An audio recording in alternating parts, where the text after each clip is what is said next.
ወደ ቻናላችን ቤተሰቦች እንኳን ወደ ቻናላችን በደህና መጣችሁ። ነገ ቅዳሜ ጥቅምት 22 የተለያዩ የሊግ ጨዋታዎች መደረጋቸውን ይቀጥላሉ። በተለይ ደግሞ በእንግሊዝ ፕሪሚየር ሊግ ምሽት 2 ሰዓት ተኩል ላይ በለንደን ደርቢ ቶተንሃም ከቼልሲ ጋር የሚገናኙ ይሆናል። በዛሬው ፕሮግራማችንም በዋነኝነት ይህንን ጨዋታ የምንመለከት ይሆናል። ከዛ በተጨማሪም በነገው ዕለት የሚደረጉ የተለያዩ ጨዋታዎችንም የምጠቁማችሁ ይሆናል። እስከ መጨረሻው ደቂቃ ድረስ አብራችሁኝ እንድትቆዩና እንድትከታተሉት በአክብሮት ጋብዛለሁ።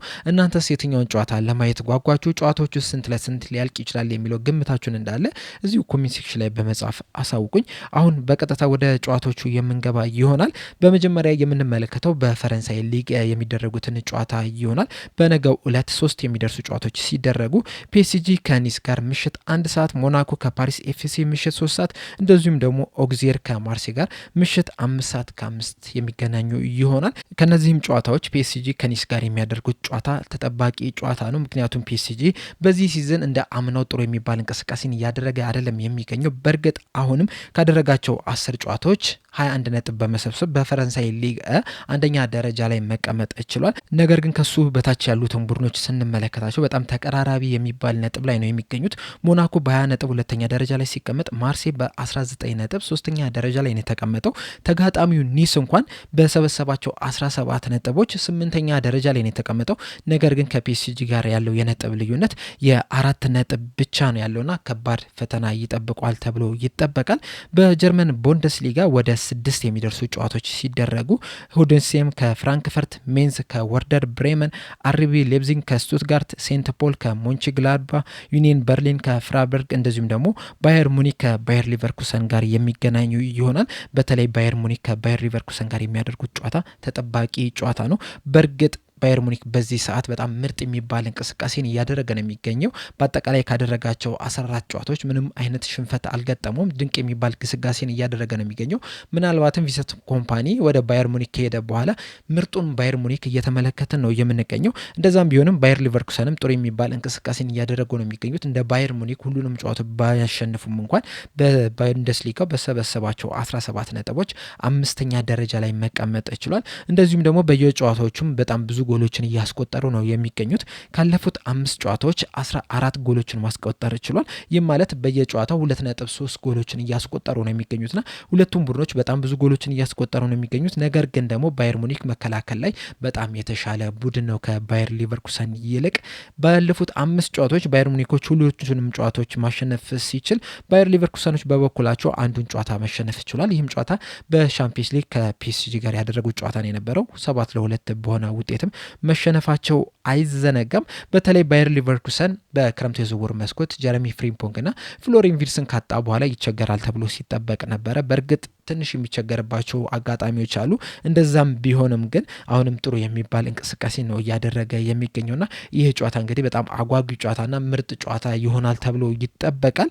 በጣሊያን ሴሪኤ 3 ጨዋታዎች ሲደረጉ ዩዲኔዜ ከአትላንታ፣ ናፖሊ ከኮሞ እንደዚሁም ደግሞ ክሬሞኔንሴ ከጁቬንቱስ ጋር የሚገናኙ ይሆናል። ከነዚህ ጨዋታዎች ናፖሊ ከኮሞ ጋር የሚያደርጉ ጨዋታ ተጠባቂ ጨዋታ ነው። በተለይ ያላቸው የነጥብ ልዩነት መቀራረብ ይህንን ጨዋታ እንድንጠብቀው አድርጎናል። ናፖሊ በ9 ጨዋታዎች 21 ነጥብ በመሰብሰብ አንደኛ ደረጃ ላይ መቀመጥ ሲችል፣ ኮሞ በበኩላቸው በ16 ነጥቦች 5ኛ ደረጃ ላይ መቀመጥ ችሏል። ያላቸው የነጥብ ልዩነት 5 ነጥብ ብቻ ነው። ናፖሊዎች ይህንን ጨዋታ ያሸንፋሉ ተብሎ ቢጠበቅም ነገር ግን ደግሞ ጨዋታው ቀላልም ይሆንላቸዋል ተብሎም ደግሞ አይጠበቅም። ኮሞዎች በፋብሪጋስ ስር ጠንካራ የሚባለን እንቅስቃሴን እያደረጉ ነው የሚገኙት። ባለፈው ሲዝን ነበረ ወደ ሴሪኤው ማደግ የቻሉት። ነገር ግን ካለፈው ሲዝን በተሻለ መልኩ ዘንድሮ ጥሩ የሚባል እንቅስቃሴን እያደረጉ ነው የሚገኙት።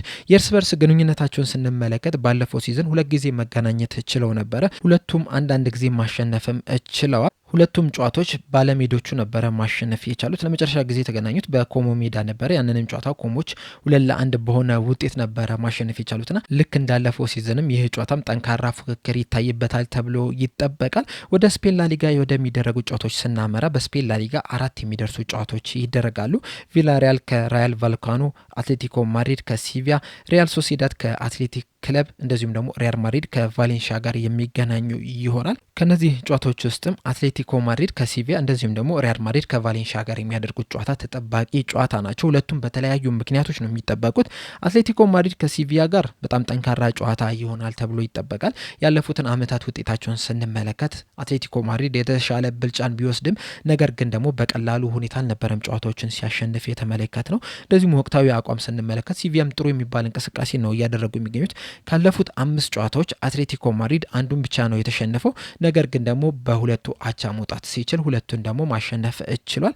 ሲቪያን በበኩላችን ስንመለከት ካለፉት 5 ጨዋታዎች 3ቱን ማሸነፍ ችሏል። በተለይ ደግሞ ባርሴሎናን ያሸነፉበት የ4-1 ውጤት ደግሞ በጣም የሚያስደንቅ ነው የነበረው። በጣም ምርጥ የሚባልን እንቅስቃሴን ማድረግ ችለው ነበረ በዛ ጨዋታ ላይ እና አሁንም አትሌቲኮ ማድሪድን ይፈትኑታል ተብሎ ይጠበቃል። ሪያል ማድሪድ ከቫሌንሺያ ጋር የሚያደርጉት ጨዋታ ደግሞ ምናልባትም በዚህ ጨዋታ ላይ ሪያል ማድሪዶች የተለያዩ የተጫዋች ለውጥ አድርገው ሊገቡ ይችላሉ ተብሎ ይጠበቃል። በተለይ ደግሞ በቀጣይ በሻምፒየንስ ሊግ ከሊቨርፑል ጋር በአንፊልድ የሚያደርጉት ተጠባቂ ጨዋታ አለና ለዛ ጨዋታ ሲባል አንዳንድ ወሳኝ ተጫዋቾቻቸውን እረፍት ሊሰጡ ይችላሉ እየተባለ ይገኛል። ምናልባትም በዚህ አጋጣሚ ቫሌንሺያዎች ሪያል ማድሪድን ነጥብ ሊያስጥሉ የሚችሉበት እድል አለ እየተባለ ይገኛል። የስፔን ላሊጋን እስካሁን ድረስ በተደረጉ 10 ጨዋታዎች ሪያል ማድሪድ በሰበሰባቸው 27 ነጥቦች አንደኛ ደረጃ ላይ መቀመጥ ችሏል። አንድ ጨዋታ ብቻ ነው መሸነፍ የቻለው። በተመሳሳይ ጨዋታዎች ባርሴሎና በ22 ነጥብ ሁለተኛ ደረጃ ላይ ሲቀመጥ፣ ቪላሪያል በ20 ነጥብ ሶስተኛ፣ አትሌቲኮ ማድሪድ በ19 ነጥብ አራተኛ ደረጃ ላይ መቀመጥ ችለዋል። ወደ እንግሊዝ ፕሪሚየር ሊግ ስንመለስ በነገው ዕለት 7 የሚደርሱ የእንግሊዝ ፕሪሚየር ሊግ ጨዋታዎች ይደረጋሉ። ከነዚህ 7 ጨዋታዎች 5ቱ ጨዋታ በተመሳሳይ 12 ሰዓት ሲደረጉ አንደኛው ምሽት 2 ሰዓት ተኩል ሌላኛው ደግሞ 5 ሰዓት ላይ የሚደረጉ ይሆናል። 12 ሰዓት ላይ ከሚጀምሩ ጨዋታዎች ስንጀምር ብራይተን ከሊድስ፣ በርንሌ ከአርሰናል፣ ክሪስታል ፓላስ ከብሬንትፎርድ፣ ፉልሃም ከወልቭስ፣ ኖቲንግሃም ፎረስት ከማንቸስተር ዩናይትድ ጋር የሚገናኙ ሲሆን ምሽት 2 ሰዓት ተኩል ላይ ቶተናም ከቼልሲ እንደዚሁም ደግሞ ምሽት 5 ሰዓት ላይ ሊቨርፑል ከአስቶን ቪላ ጋር የሚያደርጉት ጨዋታ ይኖራል። ከነዚህ ጨዋታዎች ውስጥም ትልልቆቹ ቡድኖች የሚያደርጓቸው ጨዋታዎች እንግዲህ በተለያዩ ምክንያቶች ይጠበቃሉ። በርንሌ ከአርሰናል ጋር የሚያደርጉት የተርፍ መር ጨዋታ በተለይ ለአርሰናል በጣም ተጠባቂ ጨዋታ ነው። የአርሰናል ደጋፊዎች ብቻም ሳይሆኑ የማንቸስተር ሲቲ እንደዚሁም ደግሞ የሊቨርፑል ደጋፊዎች ይህንን ጨዋታ በትኩረት ይከታተሉታል ተብሎ ይጠበቃል። ምክንያቱም አርሰናሎች በዚህ ሰዓት በሰበሰቧቸው ነጥቦች አንደኛ ደረጃ ላይ ተቀምጧል በ22 ነጥብ እና ከማንቸስተር ሲቲና ከሊቨርፑል ጋር ያላቸው የነጥብ ልዩነት 6ና 7 መድረስ ችሏል። ይህንን ጨዋታ ማሸነፍ የሚችሉ ከሆነ ይህንን ነጥባቸውን ሰፋ ያደርጋሉ። እንደዚሁም የዋንጫ ተፎካካሪ ናቸው ከሚባሉት ቡድኖች ላይም ትልቅ ጫና መፍጠር ይችላል። ምክንያቱም ሊቨርፑል ምሽት 5 ሰዓት ላይ ነው የሚያደርገው። እንደዚሁም ደግሞ ማንቸስተር ሲቲም እሁድ ዕለት ነው ጨዋታውን የሚያደርገውና ከዛ ጨዋታ በፊት በማሸነፍ እነዚህ ቡድኖች ላይ ተጽዕኖ መፍጠር ይችላልና ይህንን ጨዋታ በጣም ይጠብቁታል። ነገር ግን አርሰናሎች ይህንን ጨዋታ ያሸንፉታል ተብሎ ነው የሚጠበቀው። በተለይ ደግሞ ዘንድሮ እያሳዩት ካለው አቋም ስንመለከት በርንሌ ያን ያህል ከባድ ተጋጣሚ ይሆናል ተብሎ አይጠበቅም። በእርግጥ ሲከላከሉ በጣም ጠንካራ መከላከል ታክቲክን ይጠቀማሉ በርንሌዎች። ይህንንም ነገር ከሊቨርፑል ጋር ሲጫወቱ መመልከት እችለናል። ይህንንም ነገር አርሰናል ላይ ለመተግበርም ያስበው ይገባሉ ብዬ ነው የማስበው። ነገር ግን ደግሞ እስካሁን ድረስ ባደረጓቸው ጨዋታዎች 17 ጎል ተቆጥሮባቸዋል በ9 ጨዋታዎችና ይህም ማለት በየጨዋታው በጣም ብዙ ጎል የሚቆጠርበት ክለብ ነው እየሆነ የሚገኘው። አርሰናል በበኩላቸው 16 ጎሎችን ማስቆጠር ችሏል በ9 ጨዋታዎች።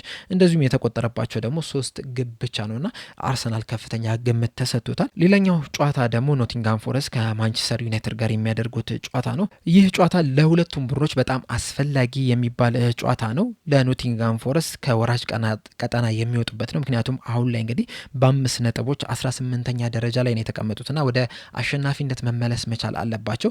በተለይ ደግሞ በአንጄ ፖስቴኮግሉ ስር ያደረጓቸውን እንዳለ ጨዋታዎች መሸነፋቸው አይዘነጋም። ሻንዳችን ከቀጠሩ በኋላ ያደረጉትን ጨዋታ ስንመለከት በኢሮፓ ሊግ ፖርቶን በማሸነፍ በድል ጀምረው ነበረ። ነገር ግን በፕሪሚየር ሊጉ ደግሞ በበርነሞዝ 2-0 በሆነ ውጤት ተሸንፏልና አሁንም የውጤት ቀውስ ላይ ነው የሚገኙትና እያንዳንዱ ጨዋታ የማሸነፍ ግዴታ ውስጥ ገብተዋል ፕሪሚየር ሊጉ ላይ ለመቆየት። ምክንያቱም አሁን ባሉበት ሁኔታ የሚቀጥሉ ከሆነ ምናልባትም ከፕሪሚየር ሊጉ ሊወርዱ ይችላሉና ይህንን ጨዋታ ለማሸነፍ ይገባሉ ተብሎ ነው የሚጠበቀው። በማንቸስተር ዩናይትድ በኩል ያለውን ስንመለከት ደግሞ ያለፉትን 3 ተከታታይ ጨዋታዎች በፕሪሚየር ሊጉ ማሸነፍ ችሏል። ይህም ከሆነ እንግዲህ በጣም ረዥም ጊዜ ሆኗቸው ነበር። በተለይ ደግሞ በሩበን አሞሪም ተከታታይ 2 ጨዋታዎችን አሸንፈው አያውቁም ነበር። አሁን ግን ተከታታይ 3 ጨዋታዎችን ማሸነፍ ችለዋልና ይህንን የማሸነፍ ግስጋሴን ማስቀጠል የሚፈልጉ ከሆነ ይህ ጨዋታም ትልቅ ሚና ይጫወታል። በተለይ ደግሞ አሁን ያሉበት የደረጃ ሰንጠረዥ ስንመለከተው ማንቸስተር ዩናይትድ በጣም ጥሩ የሚባል ቦታ ላይ ነው የሚገኙት። በተለይ ደግሞ አጀማመራቸውን ስንመለከት ምናልባትም ዘንድሮም ልክ እንዳለፈው አመት በጣም አስከፊ ውጤትን ሊያስመዘግቡ ይችላሉ ተብሎ ሲፈራ ነበር። ነገር ግን አሁን ላይ በሰበሰቧቸው 16 ነጥቦች 6ኛ ደረጃ ላይ መቀመጥ ችለዋል። በተለይ ደግሞ ሊቨርፑልን በመብለጥ በ1 ነጥብ በልጠው ነው የተቀመጡት። እንደዚሁም ደግሞ ከማንቸስተር ሲቲ ጋር በነጥብ እኩል ደረጃ ላይ ነው የተቀመጡትና ጥሩ የሚባል እንቅስቃሴን እያደረጉ ነው የሚገኙት። ይህንን ጨዋታ የሚያሸንፉ ከሆነ ደግሞ የበለጠ ወደ ላይ ከፍ የሚሉበትም ሊሆን የሚችልበት እድል አለና ይህንን ጨዋታ በጣም በትኩረት ይገባሉ ተብሎ ይጠበቃል። ነገር ግን ያለፉትን 5 የእርስ በርስ ግንኙነት ጨዋታዎችን ስንመለከት ኖቲንጋም ፎረስት የተሻለ የማሸነፍ ንጽጻሪ አላቸው። ካለፉት 5 ጨዋታዎች ማንቸስተር ዩናይትድ 2ቱን ብቻ ነው ማሸነፍ የቻሉት በሁሉም ኮምፒቲሽን። ኖቲንጋም ፎረስቶች ደግሞ ቀሪውን 3 ጨዋታዎች ማሸነፍ ችለዋል።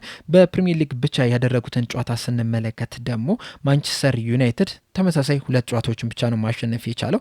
ኖቲንጋም ፎረስት ደግሞ 3 ጨዋታዎችን ማሸነፍ ችሏል። ያለፉትን 3 የፕሪሚየር ሊግ ተከታታይ ጨዋታዎች ኖቲንጋም ፎረስቶች ነበሩ ማሸነፍ የቻሉት 1-2፣ 3-2 እንደዚሁም ደግሞ 2-1 በሆነ ውጤትና ለማንቸስተር ዩናይትድ ኖቲንጋም ፎረስትን ማሸነፍ እየተቸገረ ነው የሚገኙና ይህም ጨዋታ ከባድ ጨዋታ ይሆናል ተብሎ ይጠበቃል። ሊቨርፑል ከአስቶን ቪላ ጋር የሚያደርጉት ጨዋታ ለሊቨርፑል በጣም ትልቅ ትርጉም ያለው ጨዋታ ነው። ምክንያቱም ያለፉትን 4 ተከታታይ የፕሪሚየር ሊግ ጨዋታዎች መሸነፍ ችሏልና ወደ አሸናፊነት ለመመለስ የግድ ይህንን ጨዋታ ማሸነፍ መቻል አለበትና በሙሉ ትኩረት ይገባሉ ተብሎ ነው የሚጠበቀው።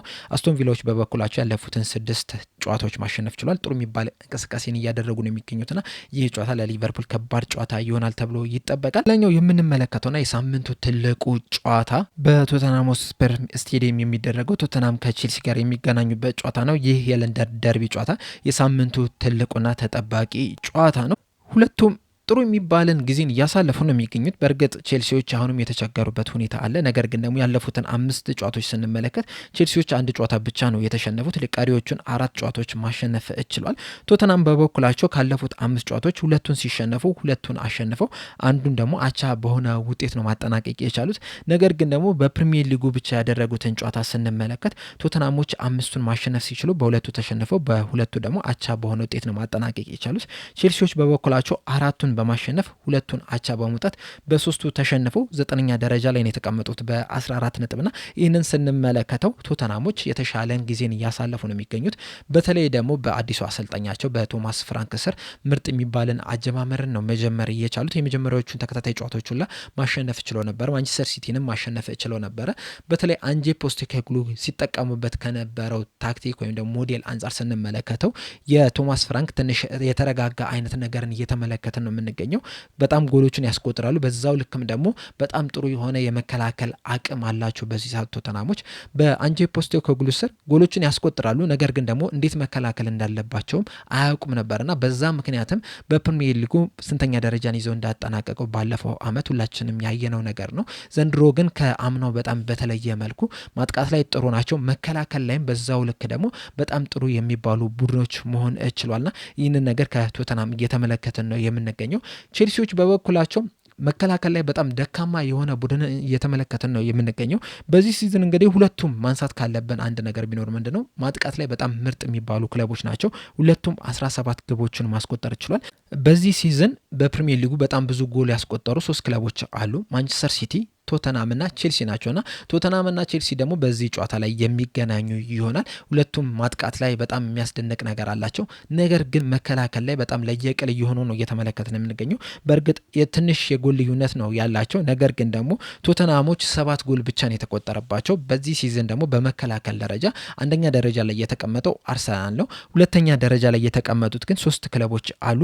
ቶተንሃም፣ ሰንደርላንድና ማንቸስተር ሲቲ 7 ጎሎች ብቻ ነው የተቆጠረባቸውና ቶተንሃም መከላከል በጣም የሚያስደንቅ ክለብ ሆኖ ተመልክተናል። ቼልሲዎች በአንጻራቸው 11 ጎል ተቆጥሮባቸዋልና መከላከል ላይ በጣም ደካማ የሚባል እንቅስቃሴ እያደረጉ ነው የሚገኙት። በተለይ ደግሞ ተጫዋቾች እዛ ቦታ ላይ ተደጋጋሚ ጉዳት ነው እያጋጠማቸው የሚገኙና ወጣት ተጫዋቾችን እየተጠቀሙ ነው የሚገኙት። ከዛ በተጨማሪም ደግሞ ልምድ ያለው ተከላካይ አለመኖሩ በክለብ ውስጥ ቼልሲዎችን እንደ ጉዳቸው እየተመለከተን ነው የምንገኘው። ከዛ በተጨማሪም የክንፍ ተከላካዮችን እንደ 3ኛ ተከላካይ አድርጎም እየተጠቀሙ ነው የሚገኙት። አሁን ለምሳሌ ከሊቨርፑል ጋር እንደዚሁም ከሰንደርላንድ ከሰንደርላንድ ጋር ባደረጉት ጨዋታ ሪሲ ጄምስ እንደ ሶስተኛ ተከላካይ ሆኖ ሲጫወት እየተመለከተን ነው የምንገኘውና የክንፍ ተከላካይን እንደ መሀል ተከላካይ አድርገ ስትጠቀም ተፈጥሯዊ ያልሆነ ተጫዋችን ስትጠቀም ደግሞ የራሱ ጉዳት አለውና ያ ነገር ቼልሲዎችን እየጎዳ ይመስለኛል። ከዛ በተጨማሪም የተጫዋቾች ጉዳት ቼልሲዎችን በጣም ያሳሳ ይመስለኛል። በተለይ ደግሞ የኮል ፓልመር መጎዳት፣ የዌስሊ ፎፋና መጎዳት ቼልሲን በጣም የጎዳው ይመስለኛል። በተለይ መከላከሉ ላይ እንደዚሁም ደግሞ የቲም ባላንሱ ላይም ያን ነገር ያሳጠው ይመስለኛል። በዛው ልክ ግን በጣም ምርጥም ተጫዋቾች ደግሞ አሏቸው። ለእነ ኤንዞ ፈርናንዴዝ ዘንድሮ በጣም ድንቅ እንቅስቃሴን እያደረገ ነው የሚገኘው። ሞይሴስ ካይሴዶን በጣም ምርጥ ብቃቱን እያስመለከተ ነው የምንገኘውና የእነዚህ ሁለት ተጫዋቾች በቡድን ውስጥ መኖር ምናልባትም ይህንን ጨዋታ እንዲያሸንፉ ሊረዳቸው ይችላል። በቶተናም በኩል ያለውን ስንመለከት አንዳንድ ተጫዋቾች በጣም ምርጥ የሚባል እንቅስቃሴን እያደረጉ ነው የሚገኙት። ለምሳሌ እነ ዳንሶ፣ ሚኪ ቫንደቪን፣ ሳር ከዛ በተጨማሪም ደግሞ ሲሞኒ አዲሱ ተጫዋች በጣም ጥሩ እንቅስቃሴን እያደረገ ነው የሚገኘው። በርግቬልም በጣም ምርጥ ብቃቱን እያስመለከተ ነው የሚገኘው። ከዚህ በተጨማሪም ኩዱስ በጣም ድንቅ የሚባልን ጊዜን እያሳለፈ ነው የሚገኘው ከቶተናም ጋርና ይህንን ጨዋታ እንግዲህ ቶተናሞች ያሸንፉታል ተብሎ ይጠበቃል። በተለይ ጥሩ ተጫዋቾች አሏቸው። መከላከል ላይም ከቼልሲ የተሻሉ ቡድን ናቸው። ማጥቃት ደግሞ ከቼልሲ እኩል ማጥቃት የሚችሉ ቡድን ናቸውና በዚህ መመዘኛ ካየነው ቶተናሞች ይህንን ጨዋታ ያሸንፋሉ ብለን እንገምታለን። ነገር ግን ደግሞ ወቅታዊ አቋም ስንመለከት ቼልሲዎች የተሻለ እንቅስቃሴን እያደረጉ ነው የሚገኙትና እኩል ተመጣጣኝነት ያላቸው ሁለት ቡድኖች የሚገናኙ ይሆናል። በእርስ በርስ ግንኙነት ግን ቼልሲዎች የተሻለ ብልጫን እያሳዩ ነው የሚገኙት።